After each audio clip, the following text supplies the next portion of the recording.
ये है chapter 2 determinants. ठीक है, these are always squares in order. जो मैंने मैट्रिक्स के चैप्टर में बताया था ऑर्डर्स होते हैं, उसी तरह से इसमें भी ऑर्डर्स होते हैं, लेकिन वो हमेशा स्क्वायर में होते हैं। एग्जाम्पल के लिए मैं आपको दिखा देती हूँ। जैसे 2 4 3 6 है, तो इसका ऑर्डर है 2 × 2, तो इसका ऑर्डर जो है वो हमेशा स्क्वायर में है। किसी न किसी का तो ये स्क्वायर है ही। 3 × 3 ये भी स्क्वायर है। 4 × 4 ये भी स्क्वायर हो जाएगा। जैसे 4 × 4 क्या आ गया, 16 स्क्वायर है 4 का। 3 × 3 9 आ गया, 9 3 का स्क्वायर है। 2 2 4 4 2 का स्क्वायर है। तो ये क्या है, स्क्वायर है। इनका ऑर्डर क्या है, स्क्वायर में है हमेशा। अब देखो डिटर्मिनेंट ऑफ सेकेंड ऑर्डर। जैसे फर्स्ट एग्जांपल है ये 2 × 2 है, तो इसे हम बोलेंगे, क्या बोलेंगे, डिटर्मिनेंट ऑफ सेकेंड ऑर्डर। 3 × 3 है, तो इसे हम बोलेंगे डिटर्मिनेंट ऑफ 3 ऑर्डर। अब डिटर्मिनेंट ऑफ फोर्थ ऑर्डर, 4 × 4 है, तो डिटर्मिनेंट ऑफ फोर्थ ऑर्डर। ठीक है, अब ये है इसका नोटेशन। नोटेशन क्या है इसका, ये कॉलम, जैसे उसमें हम बनाते थे वो ब्रैकेट्स डालते थे मैट्रिक्स में, डिटर्मिनेंट में हम ये डालते हैं। ठीक है, लाइंस, 2 लाइंस डालते हैं उसके दोनों साइड में, राइट साइड में और लेफ्ट साइड में। ये इसका नोटेशन होता है। जैसे मैंने एलिमेंट्स तो लिख दिया 2 6 4 1। अब हमें पता कैसे चलेगा कि ये मैट्रिक्स है या डिटर्मिनेंट है, क्योंकि मैट्रिक्स भी एक स्क्वायर मैट्रिक्स भी होता है जिसके ऑर्डर 2 × 2 3 × 3 4 × 4 होता है। ये हमेशा स्क्वायर के फॉर्म में होते हैं। तो इसके साइड में ये लाइंस डली होंगी, ब्रैकेट्स नहीं डले होंगे, तो वो मैट्रिक्स नहीं है, वो क्या है, डिटर्मिनेंट है। अब है finding value of determinant. Determinant की वैल्यू कैसे फाइंड करते हैं हम। जैसे मेरे पास एक डिटर्मिनेंट दिया हुआ है 2 1 3 6। अब इसकी वैल्यू मुझे निकालनी है, तो हम क्रॉस मल्टीप्लिकेशन करते हैं। अगर हमारे पास सिर्फ 2 × 2 का है तो 3 × 3 4 × 4 5 × 5, इन सब के लिए एक अलग तरीका होता है और इसके लिए अलग तरीका है। जैसे इसमें हम क्रॉस मल्टीप्लिकेशन करते हैं 2 × 4, A11 को मल्टीप्लाई करेंगे A22 से और A12 को मल्टीप्लाई करेंगे A21 से। जैसे 2 × 4 -1 × 3, हाँ 2 × 4 को मल्टीप्लाई किया और 1 × 3 को मल्टीप्लाई किया और दोनों को माइनस कर दिया, तो आंसर आ गया 5। तो ये 5 है, वैल्यू है 5 is value of determinant of 2। ठीक है, नेक्स्ट एग्जाम्पल है ये 2 1 4 6 2 5 3 1 2। इसका क्या है, 3 × 3 का है। इसकी जो ऑर्डर है वो 3 × 3 है। इसे हम डिटर्मिनेंट ऑफ 3 भी बोल सकते हैं।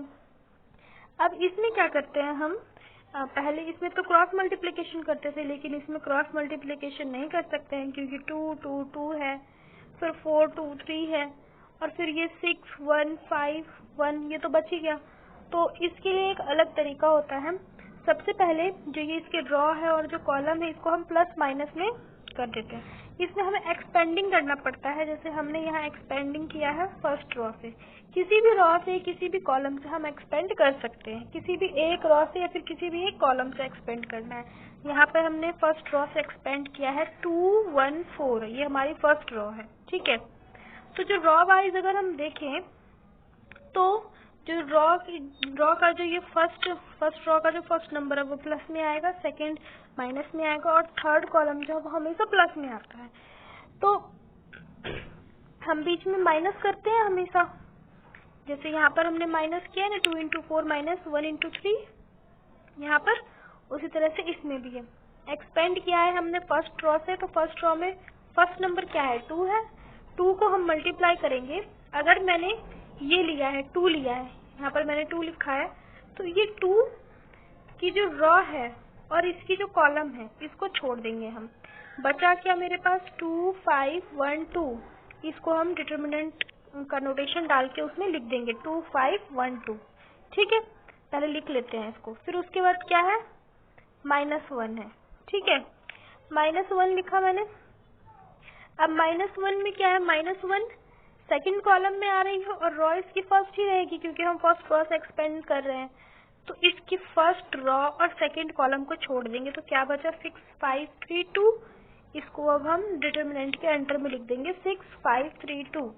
ठीक है, इतना लिख लिया। उसके बाद क्या बचा, फर्स्ट रो का लास्ट नंबर बचा है 4।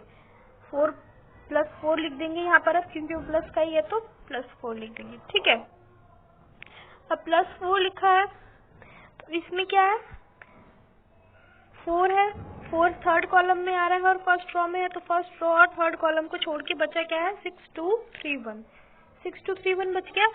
6, 2, 3, 1 हमने डिटर्मिनेंट के अंडर में लिख दिया है। ठीक है, अब ये सिंबल को कैसे सेलेक्ट करना है हमें ये देखते हैं। तो ये जो मैंने पहले लिखा है, ये वाला डिटर्मिनेंट एक बनाया लिखा मैंने, एक ये लिखा है और एक ये लिखा है। ठीक है, तो इन तीनों के बीच में प्लस होगा, 2 का इन सबसे मल्टीप्लाई होगा, बीच में प्लस होगा। 2 का इससे, इसका 1 से मल्टीप्लाई होगा और इसका 4 से मल्टीप्लाई होगा, तो इसके और इसके बीच में प्लस होगा और इसके और इसके बीच में भी प्लस ही होगा। लेकिन फिर भी यहाँ पर हमने माइनस का सिंबल क्यों लगाया है, क्योंकि मैंने बताया था कि ये फर्स्ट कॉलम प्लस की होती है, सेकंड कॉलम माइनस की होती है, थर्ड कॉलम प्लस की होती है, फिर फोर्थ कॉलम माइनस की होगी, ऐसे होता है।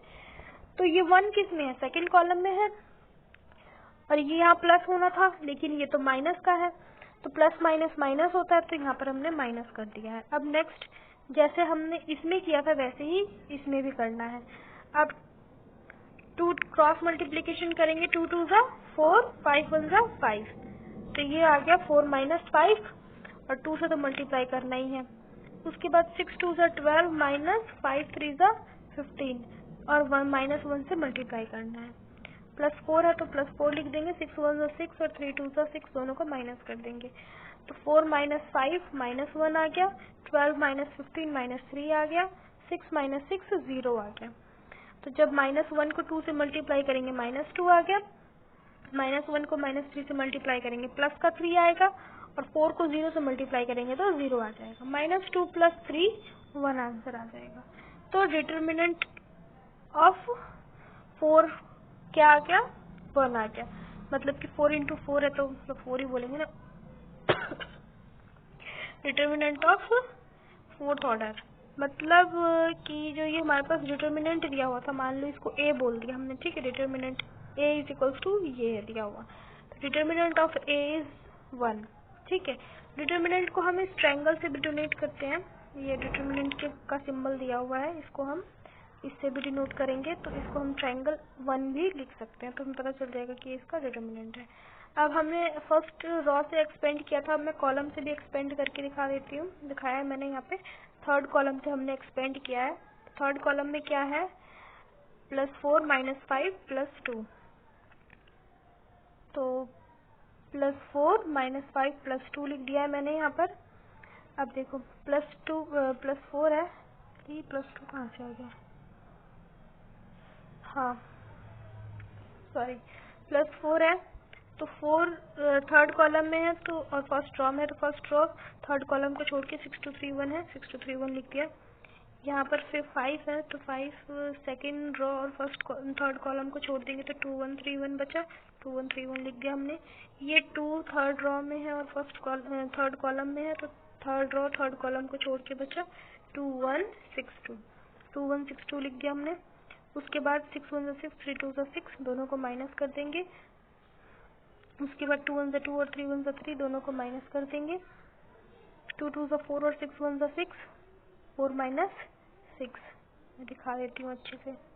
4 - 6 आ रहा है यहाँ पे, और यहाँ पे तो +2 से मल्टीप्लाई करना है, यहाँ -5 से मल्टीप्लाई करना है और यहाँ 4 से मल्टीप्लाई करना है। 6 - 6 0 आ गया, 4 को 0 से मल्टीप्लाई करेंगे 0 ही आ जाएगा। 2 - 3 -1 आ जाएगा, उसको -5 से मल्टीप्लाई करेंगे 5 आंसर आएगा। फिर 4 - 6 -2 आना चाहिए था, 2 2 4 होता है, तो यहाँ पर 4 आ गया। ठीक है, और 5 - 4 1 आएगा, क्योंकि यहाँ पर ये सिंबल माइनस का आना चाहिए था, -4 आना चाहिए था, क्योंकि ये -2 × 2 -4 आता है, तो प्लस -4 1 इसका आंसर आ जाएगा। यहाँ पर भी 1 आंसर आया है और यहाँ पर भी 1 आंसर आया है, सेम ही आंसर आया तो हम किसी से भी कैलकुलेट कर सकते हैं। नेक्स्ट है प्रॉपर्टीज ऑफ डिटर्मिनेंट्स। डिटर्मिनेंट्स की प्रॉपर्टी क्या होती है, determinant of A is equals to transpose of determinant of A transpose. जो मैंने मैट्रिक्स में बताया था कि हम ट्रांसपोज निकालते हैं, तो मैंने डिटर्मिनेंट ले लिया है ए, कोई डिटर्मिनेंट है, ठीक है, उसकी मैंने वैल्यू निकाली और 2 आ गई, ठीक है। उसी डिटर्मिनेंट का मैंने ट्रांसपोज कर दिया और उसकी जब मैं वैल्यू निकालूंगी तो उसकी वैल्यू भी 2 ही आएगी, ठीक है। सेकेंड प्रॉपर्टी क्या है? इफ एनी 2 रॉ और column are interchange then sign of determinant change. किसी भी डिटर्मिनेंट का अगर मतलब कोई भी 2 रॉ है और कॉलम है, रॉ होनी चाहिए या फिर कॉलम ही होनी चाहिए, 2 है, उसको आपस में चेंज कर देते हैं, इंटरचेंज कर देते हैं। जैसे यहाँ पे दिया हुआ है 1 1 3 2 2 6 3 3 5 और सेकंड इसमें क्या है देखो 1 2 3 1 2 3 दोनों सेम है और 1 6 5, ठीक है। इसमें क्या है 2 1 3 1 1 3 6 3 5। इसमें क्या हो रहा है? जो ये सेकंड वाली जो रॉ है और फर्स्ट वाली रॉ है, उन दोनों को आपस में चेंज कर दिया है। जो सेकंड वाली रॉ है उसमें दूसरे वाले में फर्स्ट रॉ बन गई है और फर्स्ट रॉ है वो दूसरे वाले में सेकंड रॉ बन गई है, आपस में इंटरचेंज हो गया दोनों का। तो इसका सिंबल माइनस में आ गया है, इसके आगे हम माइनस का सिंबल लगा देंगे अपने आप ही। अगर कोई भी 2 रॉ या फिर कॉलम को हम आपस में इंटरचेंज करते हैं तो ये जो है इफ एनी 2 रॉ और column are same then value of determinant is 0। किसी भी 2 रॉ या फिर कॉलम की जो वैल्यू है वो सेम है, मतलब जो उसके जो एलिमेंट्स हैं वो सेम है, कोई भी रॉ या फिर कॉलम, ठीक है। जैसे 2 5 2 1 1 1 3 4 3। इसमें क्या है रॉ 1 और रॉ 3 सेम है, इसमें लिखा हुआ भी row 1 and row 3 are same. Row 1 क्या है 2 1 3 और रॉ 3 क्या है 2 1 3, दोनों सेम है तो उसकी वैल्यू 0 आएगी। अगर कोई कॉलम भी सेम होता तो भी उसकी वैल्यू 0 ही आती। नेक्स्ट है if all elements of any row और column are 0 then value of determinant is 0। कोई भी एक रॉ या फिर कोई भी एक कॉलम जिसके सारे एलिमेंट्स 0 हो, जैसे एग्जांपल में दिया हुआ 2 4 0 0, तो ये जो सेकंड कॉलम है उसके दोनों एलिमेंट्स 0 है तो इसकी वैल्यू 0 ही आएगी। उसके बाद दिया हुआ सेकंड एग्जांपल है 2 3 5 0 0 0 1 2 4। इसमें जो सेकंड रॉ है उसके सारे एलिमेंट्स 0 है तो इसकी वैल्यू भी 0 ही आएगी। उसके बाद नेक्स्ट इसकी प्रॉपर्टी है k इंटू ए का डिटर्मिनेंट और n k n into determinant of a, ये हमेशा इक्वल ही होते हैं। k क्या है हमारे पास एक स्केलर है और n है ऑर्डर ऑफ डिटर्मिनेंट। डिटर्मिनेंट की जो ऑर्डर होती है जैसे 2 इंटू 2 3 इंटू 3 4 इंटू 4 5 इंटू 5 वो, तो k इंटू ए करते हैं। ए हमारे पास एक दिया हुआ है डिटर्मिनेंट मैट्रिक्स दिया हुआ है 2 1 4 5 और उसको और k दिया हुआ है 2, तो 2a उसको जब मैंने मल्टीप्लाई किया है तो मेरे पास आ गया 4 2 8 10 और उसकी जो मैंने वैल्यू निकाली है वो आ गई है 24, क्योंकि 4 इंटू 10 40 8 इंटू 2 16 माइनस कर देंगे 24 आ जाएगा। ये वैल्यू आ गई डिटर्मिनेंट की। यहाँ पर डिटर्मिनेंट का सिंबल आना चाहिए था नोटेशन, ये गलत है, ये मैट्रिक्स का सिंबल है, तो यहाँ पर डिटर्मिनेंट का लाइन आना चाहिए था। अब उसका डिटर्मिनेंट ऑफ ए निकाला मैंने, ठीक है। उसके बाद हम इसको इससे मल्टीप्लाई करेंगे के एन से, ठीक है। 2 1 4 5 है तो इसका आंसर क्या आ गया 5 2 10 और 4 1 4, तो 10 माइनस 6 सॉरी 10 माइनस 4 क्या आ गया 6 आ गया। 6 उसको मल्टीप्लाई करना है हमें, डिटर्मिनेंट ऑफ ए आ गया 6 और उसको मल्टीप्लाई करना है के एन से। k इज इक्वल्स टू क्या था 2 था और n क्या है वो भी 2 है, क्योंकि 2 इंटू 2 तो 2 ही होगा इसका आंसर, तो n हमारे पास 2 ही आएगा। तो 2 की पावर 2 4 होती है, 4 इंटू 6 24 होता है। तो ऐसे हम इसको सॉल्व करके देख सकते हैं, ये सब इसकी प्रॉपर्टीज है। नेक्स्ट है, अब इसमें हम माइनर और कोफैक्टर्स भी निकालते हैं। जैसे वहाँ पर aij होता था, वैसे ही इसमें mij होता है, जिसे हम माइनर बोलते हैं।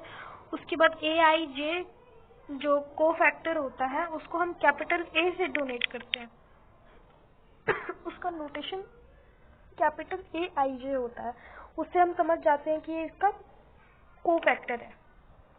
ठीक है, अब कोफैक्टर हम कैसे निकालते हैं, पता नहीं इसमें समझ आएगा या नहीं, आगे समझ आ सकता है। जैसे aij है तो -1 i into j, sorry i plus j करते हैं हम। अगर i प्लस जे करने पर ऑड नंबर आ रहा है कोई, तो जो हमारा कोफैक्टर आएगा वो माइनस में आएगा, और अगर i प्लस जे इवन आ रहा है तो हमारा जो कोफैक्टर है वो प्लस में आएगा।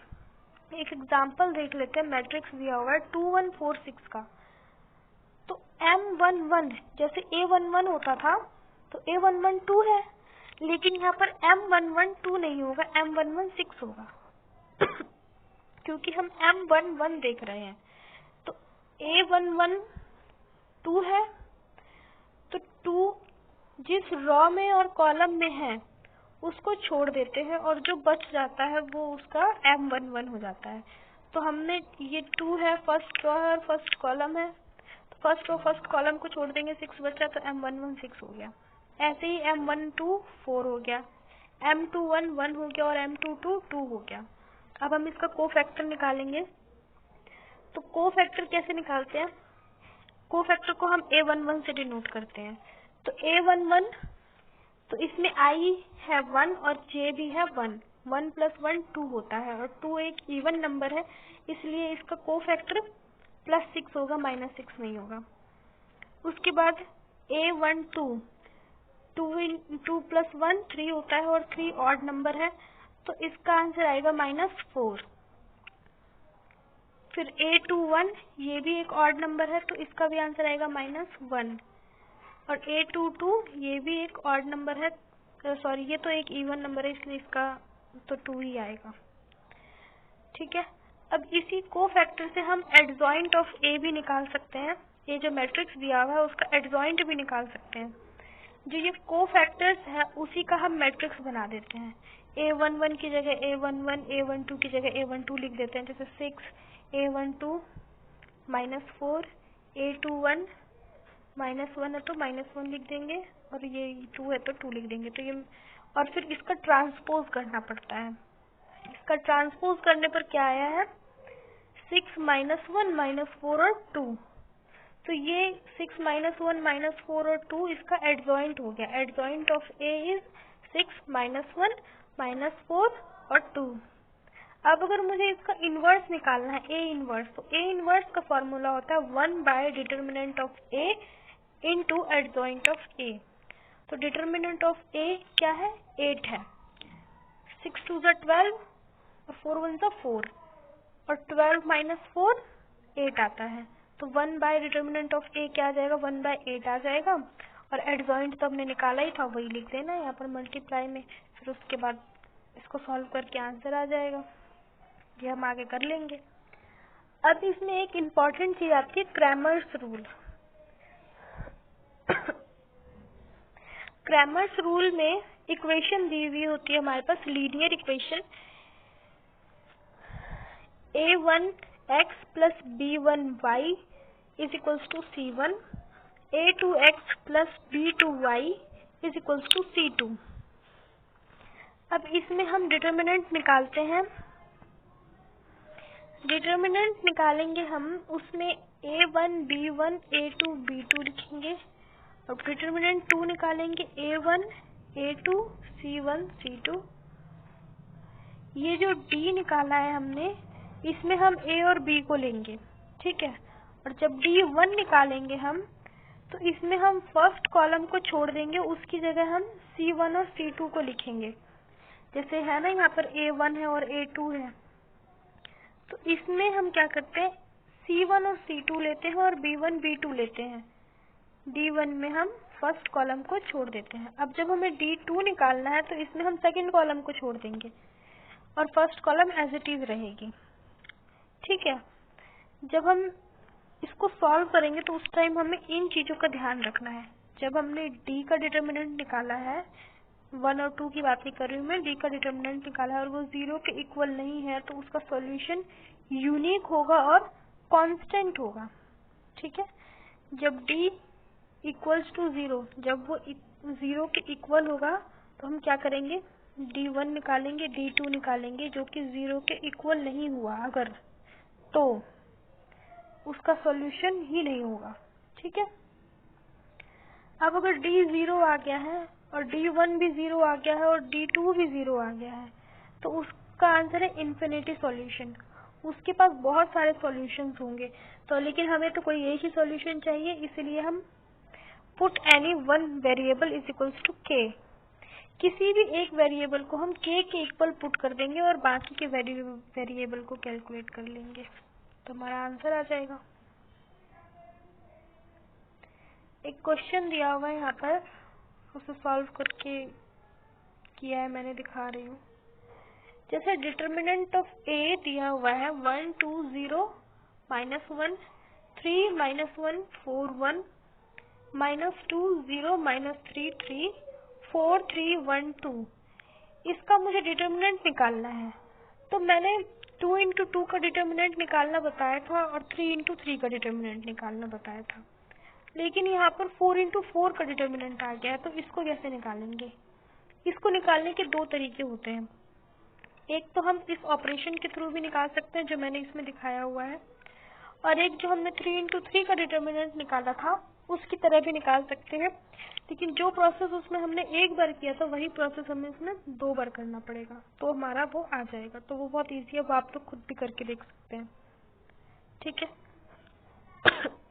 ये मैं बता देती हूँ इसमें ऑपरेशन कैसे करते हैं। जैसे C2 है, C का मतलब कॉलम है, तो कॉलम 2 को हम ऑपरेट कर रहे हैं अभी, तो कॉलम 2 को हम, और ये चेंज हो गया थोड़ा, कॉलम 2 को हम माइनस करेंगे 2 इंटू कॉलम C1 से। ठीक है, कॉलम 1 से, तो जो ये कॉलम 1 है उसको मुझे 2 से मल्टीप्लाई करना है और माइनस करना है कॉलम 2 से। ऑपरेट करती हूँ मैं, तो ये मेरे पास आ जाएगा ऑपरेट करने के बाद 1 0 0 0। सिर्फ इतना ही नहीं करना है, उसके बाद मुझे जो कॉलम 4 है उसको प्लस करना है कॉलम 1 से। ठीक है, ये करके देख लेंगे। करने के बाद जो हमारा आंसर आएगा, ये जो भी अप्लाई होगा वो सिर्फ कॉलम 1 पे अप्लाई होगा, लिखेंगे सिर्फ उस पर, बाकी किसी पर भी नहीं लिखेंगे। इसमें तो कोई भी चेंज आता रहे उससे हमें कोई मतलब ही नहीं है, तो 0 0 0 आ जाएगा। ठीक है, अब एक्सपेंडिंग बाय फर्स्ट रॉ, हमें पता है कि किसी भी रॉ या फिर कॉलम के जब सारे एलिमेंट्स 0 हो जाते हैं तो उसका आंसर हमेशा 0 ही आता है ना। तो उसी तरह से जब हमने एक्सपेंड किया फर्स्ट रॉ से तो हमारे पास ये आ गया। ठीक है, ये सब आ गया। जब हम बाकी को जब हम सॉल्व करेंगे तो वो 3 डिजिट्स के होंगे सारे, तो 3 डिजिट्स के होंगे तो 3 तो यहाँ पर 0 ही है, तो ऑब्वियसली उसमें 0 -0 +0 -0 आ जाएगा। और उसके बाद बचा ये, तो इसे हमें सॉल्व करना हमारे लिए बहुत ही इजी है। इसको हमने जब सॉल्व किया है, एक्सपेंड किया है फर्स्ट रॉ से, तो -7 -4 +4 आ गया है। फर्स्ट में आ गया -3 1 1 और 6, सेकंड में आ गया है 4 1 -5 और 6, थर्ड में आ गया है 4 -3 -5 और 1। इसमें देख लेंगे आप, मैंने बताया था पहले भी, उसी तरह से करना है बिल्कुल। जैसे -7 फर्स्ट रॉ में है और फर्स्ट कॉलम में है, तो फर्स्ट रॉ और फर्स्ट कॉलम को छोड़ देंगे तो बचा क्या, -3 1 1 और 6, तो वही हमने अंडर में लिखा है।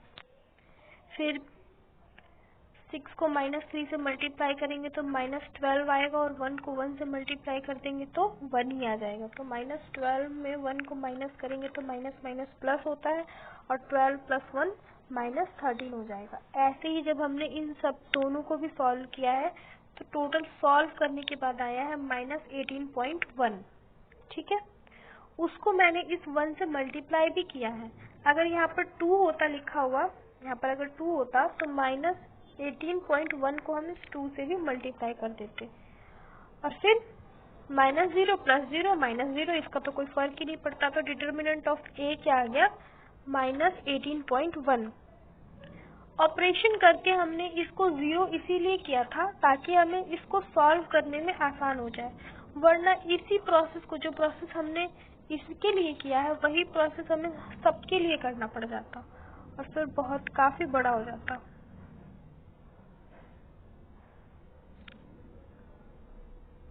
अब एक इक्वेशन दी हुई है, OAB² AC² A² B 0 BC² A² C B² C और 0। तो इसमें हम taking common A² from C1 B1 and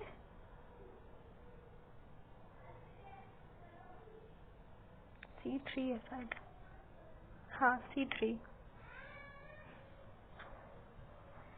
इससे हमने कॉमन ले लिया है,